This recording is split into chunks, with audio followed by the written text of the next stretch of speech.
Maddie Style is in a confessional. She's dressed like an undertaker. And she has the nerve, y'all. They show Guerdy walk in. Guerdy's not really dressed preppy. She's in a cute white dress, but she says you don't really understand preppy, so she's not dressed preppy, but she's in a cute summer white dress. So Guerdy dressing like not Guerdy. Guerdy's dressed just kind of like not preppy, but in a white dress. Maddie Style is dressed like an undertaker in her confessional. She has an all black, the little old lady, I lost my husband hat.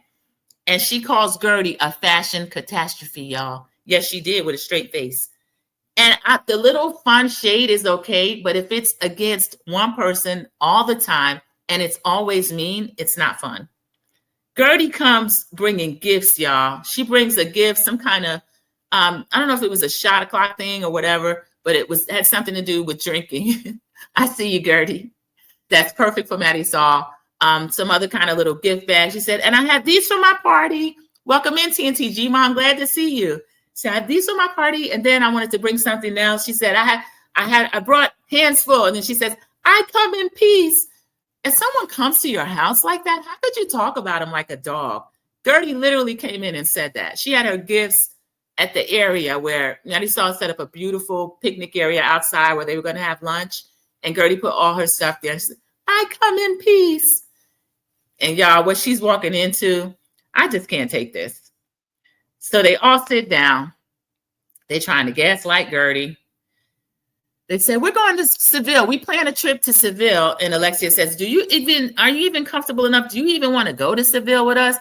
This is the cash trip. The Cuban Barbie is so dumb. This is the cash trip. If she's not going to be safe on the cash trip, where is she going to be safe? Why wouldn't she want to go to Seville? Seville, Spain? Guerdy's like, yes, I love Seville. Y'all, I feel like crying. This is a disaster. This is terrible. This really is. I'm going to put Sharon's comment up.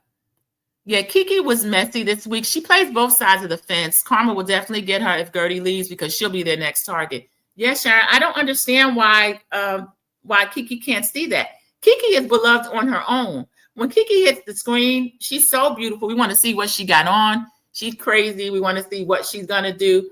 That was another thing she did. She came in and she's supposed to be dressed preppy, right? So she had like a little sweater over her thing, but she had like a white, the white shirt. It's called a husband, where it looks like you might have a turtleneck on or a collar, but it really stops right here at your bra.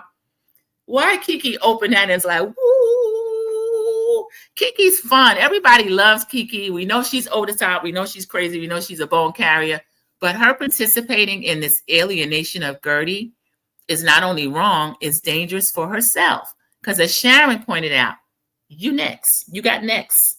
You got next. So Larsa's in a confessional. We didn't see too much Larsa this week. Thank you, Bravo.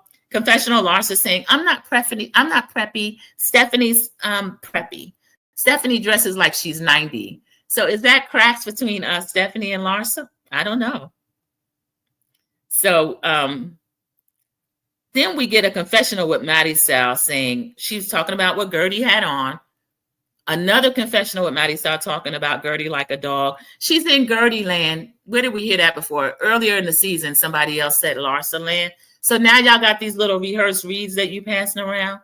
So Guerdy supposedly lives in Guerdy land. I don't know what Guerdy's talking about. Guerdy's not doing anything. She's just saying she loves Seville, but they're talking about her like a dog. And then Maddie starts saying, well, maybe Julia can accept this little tiny bit of remorse that Guerdy's showing. Guerdy doesn't have to have remorse for being attacked and then responding to a physical attack. These ladies are crazy, y'all. It makes you feel kind of crazy as you're watching it and they say certain things and you're like, that's not what happened. But we see where they're trying to reshape a narrative, how easy it is. Because people that are not really watching it closely, or maybe they didn't see the water toss, they just see Guerdy's response, or they see these constant little asides against Guerdy and like, she had to have done something. She must be annoying. No, y'all, she's not done anything to these ladies. She's not. And we're all puzzled.